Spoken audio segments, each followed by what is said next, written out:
ইসরায়েলকে গুড়িয়ে দিতে হামাসের শীর্ষ নেতার আহ্বান। অবিচ্ছিন্ন আন্দোলনের ডাক দিয়েছেন মাস্টারমাইন্ড। হামাসের রাজনৈতিক ব্যুরোর প্রধান ইসমাইল হানিয়া ফিলিস্তিনি বন্দীদের সাথে সংহতি এবং গাজায় চলমান ইসরায়েলি গণহত্যার প্রতিবাদ করার জন্য একটি দিবসের আহ্বান জানিয়েছেন।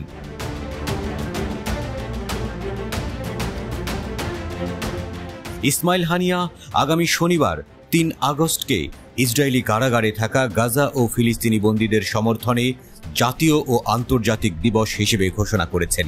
হানিয়া এক বিবৃতিতে বলেছেন, আগস্টের তৃতীয় দিনটি গাজা এবং বন্দীদের সমর্থনে একটি জাতীয় ও বৈশ্বিক দিবস হোক এবং আমাদের বন্দীদের এবং আমাদের ফিলিস্তিনি জনগণের বিরুদ্ধে গণহত্যা বন্ধ না হওয়া পর্যন্ত একটি অবিচ্ছিন্ন আন্দোলন হোক।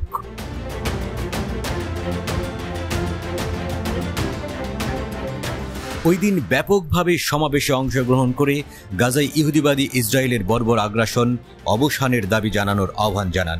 এছাড়া কারাগারে যেসব বীর ফিলিস্তিনি দীর্ঘদিন আটক রয়েছেন এবং মারাত্মক নির্যাতনের শিকার হয়েছেন তাদের প্রতি সমর্থন জানানোর আহ্বান জানান হামাস নেতা।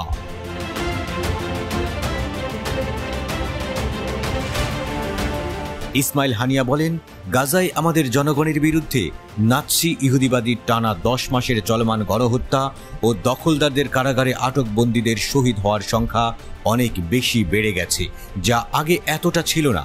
ইসরায়েলের গুয়ান্তানামো কারাগারে ফিলিস্তিনি বন্দীদের উপর বিভিন্নভাবে নির্যাতন এবং অত্যাচার চালানো হচ্ছে। তাদের ওপর শারীরিক ও মানসিক নির্যাতন চলছে, তাদেরকে ধীরে ধীরে হত্যা করা হচ্ছে এবং এসব বন্দীকে খাদ্য এবং ওষুধ থেকে বঞ্চিত করা হচ্ছে।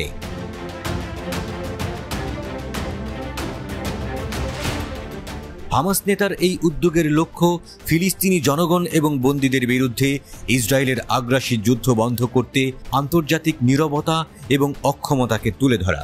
তার অভিযোগ, চলমান আগ্রাসনে আমেরিকান প্রশাসনের পক্ষপাত, সমর্থন এবং সম্পূর্ণ অংশীদারিত্ব রয়েছে। অবিলম্বে যুদ্ধবিরতির দাবিতে জাতিসংঘের নিরাপত্তা পরিষদের একটি প্রস্তাব প্রত্যাখ্যান করে ইসরায়েল আন্তর্জাতিক নিন্দার সম্মুখীন হয়েছে। বর্তমান ফিলিস্তিনিদের বিরুদ্ধে গণহত্যার জন্য আন্তর্জাতিক বিচার আদালতে বিচার চলছে।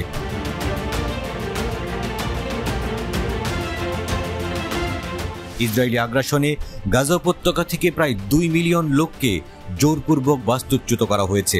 বাস্তুচ্যুতদের বেশিরভাগই মিশরের সীমান্তের কাছে ঘনবসতিপূর্ণ দক্ষিণাঞ্চলীয় রাফাহ শহরে যেতে বাধ্য করা হয়েছে, যা বর্তমানে ফিলিস্তিনের বৃহত্তম শহর হয়ে উঠেছে।